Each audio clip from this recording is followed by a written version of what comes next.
Good morning friends, English solution classes में आपका स्वागत है। तो हम द नोबल नेचर पोइम के बारे में पढ़ रहे थे, जिसमें हमने जाना कि इसके पोइट बेन जॉनसन हैं और बेन जॉनसन हैं जिन्होंने यहाँ पर प्रकृति की दो एग्जाम्पल द्वारा इंसान को की तुलना की है और उसको कुछ समझाने की कोशिश की है कि इंसान का जीवन है वह ओक के समान लंबा या बड़ा होने से कुछ नहीं होता, बल्कि डीडफुल होना चाहिए, भले ही वह लिली के समान छोटा जीवन ही क्यों ना हो। जिस प्रकार से ओक का पौधा है वह बड़ा होता है लेकिन फल फूल कुछ नहीं देता, लट्ठे के समान गिरा दिया जाता है। और उसी तरीके से हम देखते हैं कि लिली का पौधा है 24 आवर्स तक रहता है, लेकिन फिर भी वह लोगों को खुशबू देता है, खुशी देता है। तो इस प्रकार से इसके कुछ क्वेश्चन भी किए थे और इन क्वेश्चन में हमने जाना था ओक और लिली की क्वालिटीज़ के बारे में जाना था हमने, और यह भी जाना था कि किस प्रकार से लिली है वह इम्प्रेस करती है, यानी कि आनंद किस प्रकार से देती है। तो इसके 3 से 4 क्वेश्चन हमने किए थे। तो नेक्स्ट इसके क्वेश्चन यानी पार्ट 2 में हम इसके कुछ आगे के कुछ क्वेश्चन जानने की कोशिश करते हैं कि इस पोइट ने इस पोइम में और क्या क्या इसमें पूछा है या बताया गया है। तो देखिएगा, हम जानते हैं इसके आगे के कुछ क्वेश्चन के बारे में। तो हम सबसे पहले हम देखते हैं कि यहाँ पर हमने देखा है कि पोइट जो हैं यानी बेन जॉनसन हैं, उन्होंने क्या किया है, उन्होंने किया है कि मानव की तुलना है वो प्रकृति से की है, यानी कि ओक से और लिली से की है। तो किस प्रकार से उन्होंने किया है, दो जो वस्तुएं हैं उनकी। तो क्वेश्चन हमारा यही बनता है यहीं से। तो क्वेश्चन हमारा बनता है, हाउ डज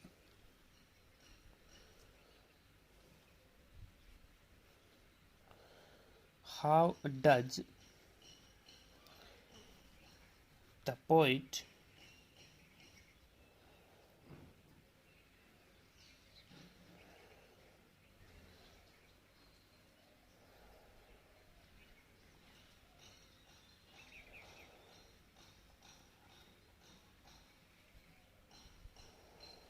compare, या फिर हम उसको मान सकते हैं जक्सटोपेज,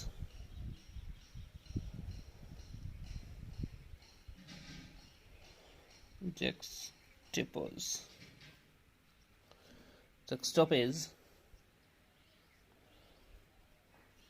two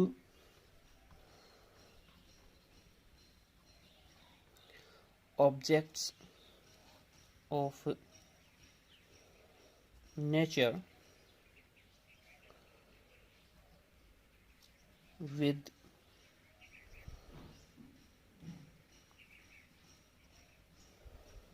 ह्यूमन लाइफ। कि हम जानते हैं इस क्वेश्चन के माध्यम से कि how does the poet compare या juxtapose to object of nature with human life. यहाँ पर पोइट यानी कवि है, वह दो ऑब्जेक्ट, दो वस्तुएं हैं प्रकृति की, उनकी मानव के साथ कैसी तुलना करता है, कैसे उनको इनके करीब मानता है। तो इसके आंसर में हम लिखेंगे, आंसर में हमें कि मतलब कि दो वस्तुएं ली थी प्रकृति की। कौन कौन सी ली थी? एक तो ओक का वृक्ष लिया था, एक लिली का फूल लिया था, यानी कि लिली को लिया था, और वह इनके कामों के अनुसार इसको करीब मानता है कि किस प्रकार से इसके कार्य हैं वह मानव जीवन से यदि जोड़ दिए जाएं तो मानव जीवन है वो परफेक्ट हो जाएगा। तो देखिएगा, आंसर में हम लिख सकते हैं द पोइट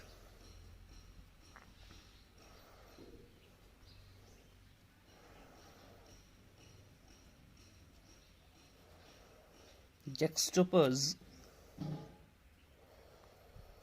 two objects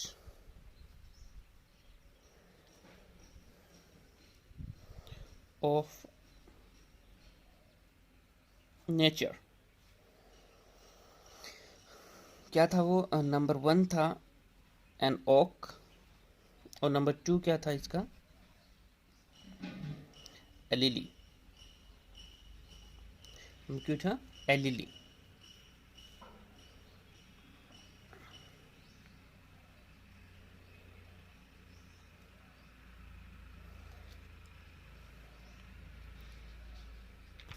तो उन्होंने इसमें क्या बताया है? उन्होंने इसमें बताया है कि विदाउट, इन्होंने इसमें बताया कि विदाउट नोबल नेचर या नोबल नेचर या noble deed, without noble nature and good deeds, without noble nature या good deed,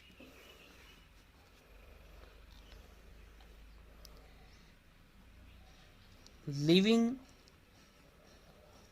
like an oak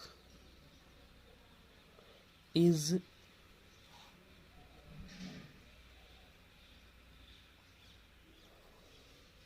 meaningless.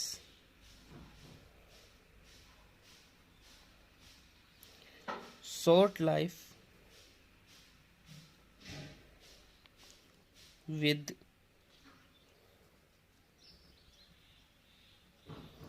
good deeds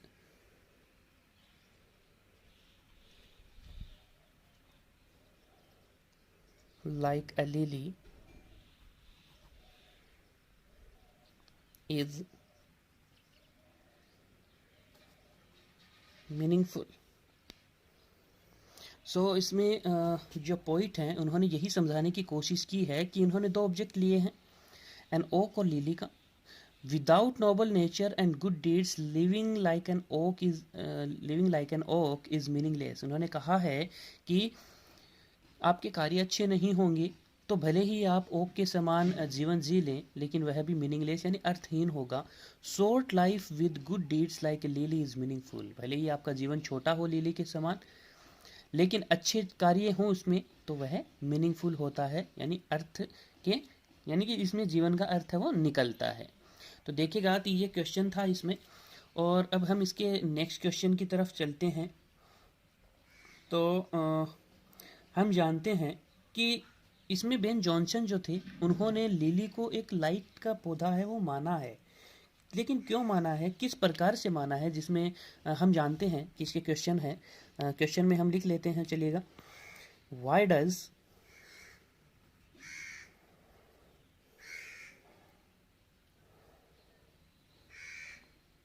Johnson call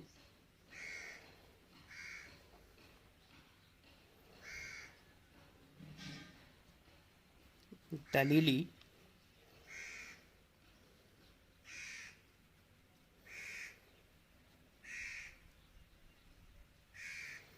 the flower of light, the flower of light.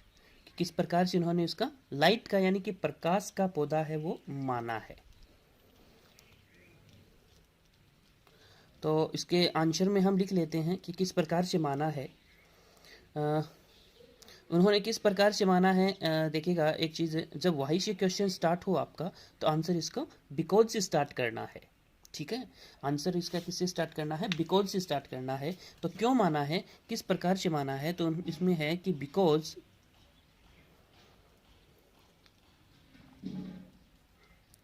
It bloom, it bloom मतलब होता है खिलना.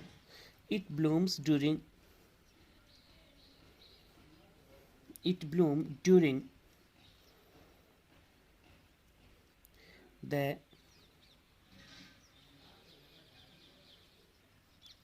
light of the day, the light of the day, क्योंकि वह दिन के प्रकाश में खिलता है. as the day end its life also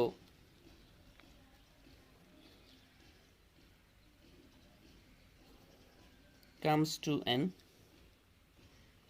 end. मतलब कि जिस प्रकार से वह दिन में खिलता है और रात्रि होते होते, दिन खत्म होते होते इसका जीवन है वह भी खत्म होने लग जाता है. तो इस प्रकार से उन्होंने इसकी तुलना है वो एक तो इस प्रकार से उसने इन्होंने लाइट से की है, और दूसरा इन्होंने क्या कहा है, दूसरा इन्होंने कहा है कि बिसाइड्स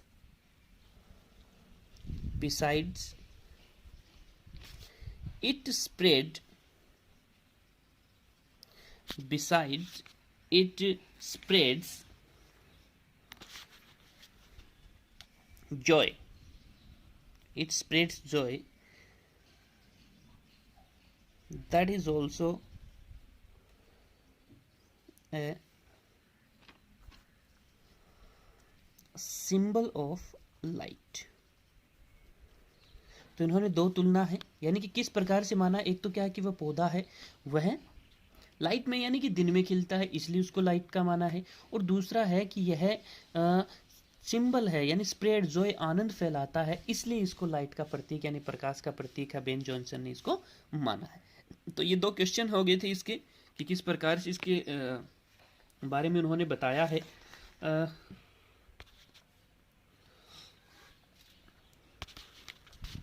तो अब देखिएगा, इसमें एक और क्वेश्चन बनता है कि इन्होंने इसको लाइट का यानी प्रकाश का माना है, श्रेष्ठ पौधा माना है, तो लेकिन किस प्रकार से माना है।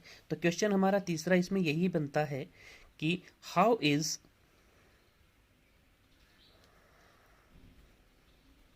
Lily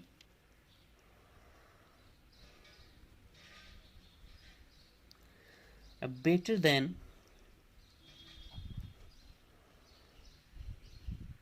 N oak. How is lily better than an oak, कि लिली जो है वह ओक से श्रेष्ठ कैसे है, ओक से श्रेष्ठ है, उसको कैसे माना गया है। तो इसके आंसर में देखेंगे, आंसर में हम पढ़ेंगे कि ओक का पौधा है। देखिएगा बेटर कैसे माना है, थोड़ा सा समझ लें इसको। ओक का पौधा है वो कितने साल तक जीवित रहता है, 300 साल तक, बहुत लंबा होता है। लेकिन लास्ट में क्या होता है, लट्ठे के समान गिरा दिया जाता है, सेपलेस हो जाता है, सूख जाता है।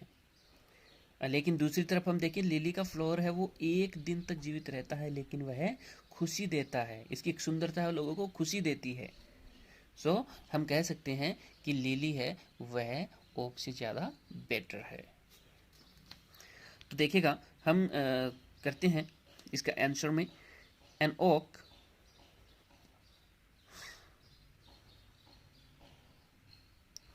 lives for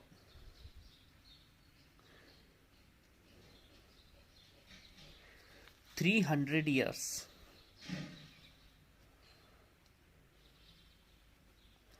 and it's very large, but at last it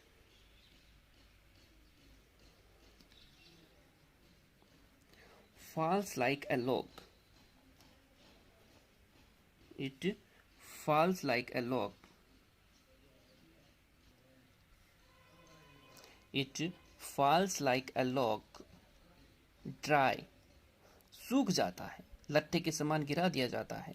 leafless हो जाता है, लीफ पत्ती होती है, लीफलेस पत्तियों रहित हो जाता है। तो और दूसरी तरफ on the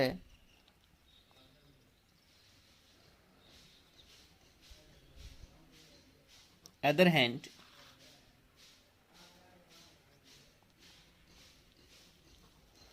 a lily lives for a day but pleases everyone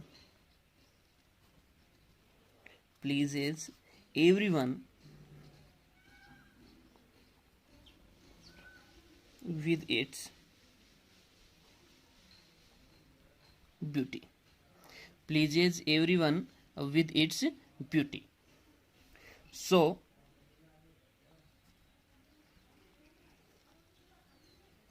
we can find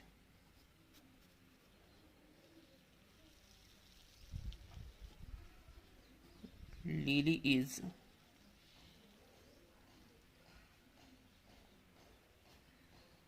better than oak. Lily is better than oak. चलिएगा अब हम इसके लास्ट क्वेश्चन के बारे में जान लेते हैं। हम इसकी थीम के बारे में जानते हैं, जो कि प्रत्येक पोइम का इंपॉर्टेंट क्वेश्चन होता है। प्रत्येक जो पोइम होती है उसके each poem has that important question like the theme. Theme के बारे में एक क्वेश्चन है वो प्रत्येक पोइम का आता है। तो चलिएगा हम इसके भी एक क्वेश्चन के बारे में जान लेते हैं। Discuss the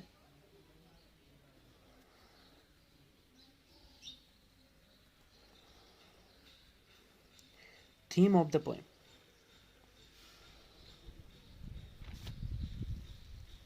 discuss the theme of the poem. तो हम इसकी पोइम की थीम के बारे में, थीम होती है विषय वस्तु, इसकी विषय वस्तु के बारे में जानते हैं कि किस प्रकार से इसमें क्या विषय वस्तु है। यदि हमने पोइम है वो ध्यान से आपने सुनी होगी, पढ़ी होगी, समझी होगी, तो हम इसमें क्या पाते हैं, इसमें पाते हैं कि यहाँ की जो विषय वस्तु है इस पोइम की, वह है मानव जीवन में मतलब उच्च स्वभाव और श्रेष्ठ जो कर्म है, अच्छे जो कर्म है, उनको महत्व दिया गया है, उनको इसमें बताया गया है। और इसमें मतलब कि इसमें कवि है वह दर्शाता है कि जीवन है वह भले ही छोटा हो लेकिन उपयोगी होना चाहिए। लंबा जीवन और अनुपयोगी जीवन होने से कुछ नहीं होता। तो इसकी जो थीम है इसके बारे में डिस्कस हम करें तो आंसर में हम क्या लिखेंगे, इसके आंसर में लिखेंगे the theme of the poem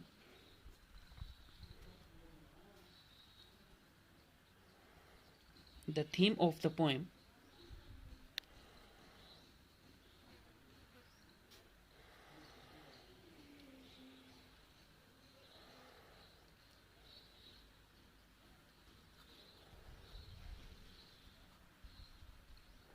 empathize the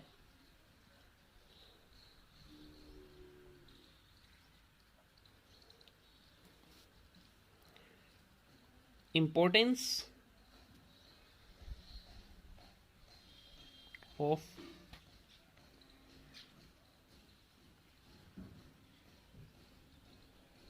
good nature and good deeds.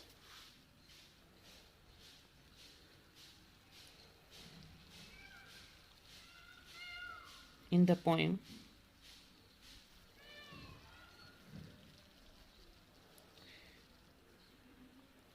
we shows that a man small in size, यानी कि छोटा जीवन होने से कुछ छोटा जीवन ही भले ही हो, in size with size and with a short lifespan can also be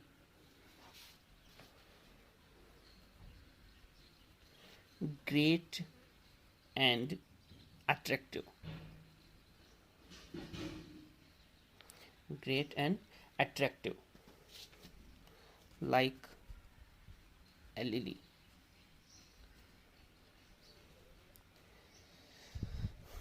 Like a lily in comparison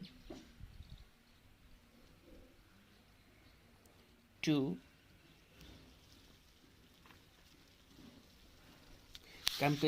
an oak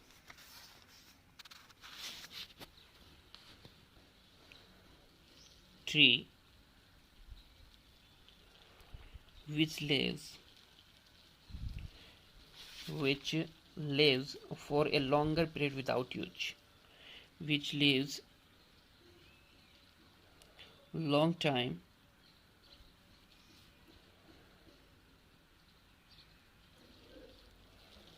without any use। तो इसमें थीम में हम देखते हैं कि इसकी जो थीम है वो एम्फेसाइज करती है। एम्फेसाइज का मतलब होता है प्रभाव करना, यानी जोर डालती है किस पर, importance of good nature and good deeds, अच्छे कार्य और अच्छे स्वभाव के ऊपर है। The poem we show that a man small in size and with a short life span, कि एक हम देखते हैं कि मनुष्य का जीवन छोटा हो, कैन आल्सो बी ग्रेट, लेकिन साइज मतलब कि उसकी साइज छोटी हो, जीवन छोटा हो लेकिन वह भी ग्रेट हो सकता है, महान हो सकता है, अट्रैक्टिव हो सकता है, आकर्षित हो सकता है, लाइक ए लिली, लिली के समान। इन कंपैरिजन, यदि हम इसकी तुलना करें to an oak tree which live long life without any use, हम इसकी तुलना यदि करें कि ओक से, जो कि मतलब लंबा जीवन जीता है लेकिन उसका कोई भी उपयोग नहीं होता। तो इस प्रकार से हमने इसके सभी क्वेश्चन जान लिए हैं द नोबल नेचर के। तो नोबल नेचर पोइम के बारे में हमने जाना है, इसके 8 से 10 क्वेश्चन हमने कर लिए हैं। तो यह थी the Nobel nature Ben Jonson की पोइम थी। और हम अब आगे जानेंगे नेक्स्ट पोइम डब्ल्यू गिब्सन की द बॉयज सॉन्ग के बारे में। द बॉयज सॉन्ग किस प्रकार से, उसमें भी प्रकृति से जुड़ा हुआ ही है, वो भी प्रकृति से एग्जाम्पल लिए हुए हैं उसमें भी। तो ये आज की जो पोइम थी द नोबल नेचर की सेकंड पार्ट है, और यह इसी के साथ में सेकंड पार्ट के साथ में ही द नोबल नेचर की जो पोइम है वो आपकी यहीं पर ख़त्म होती है।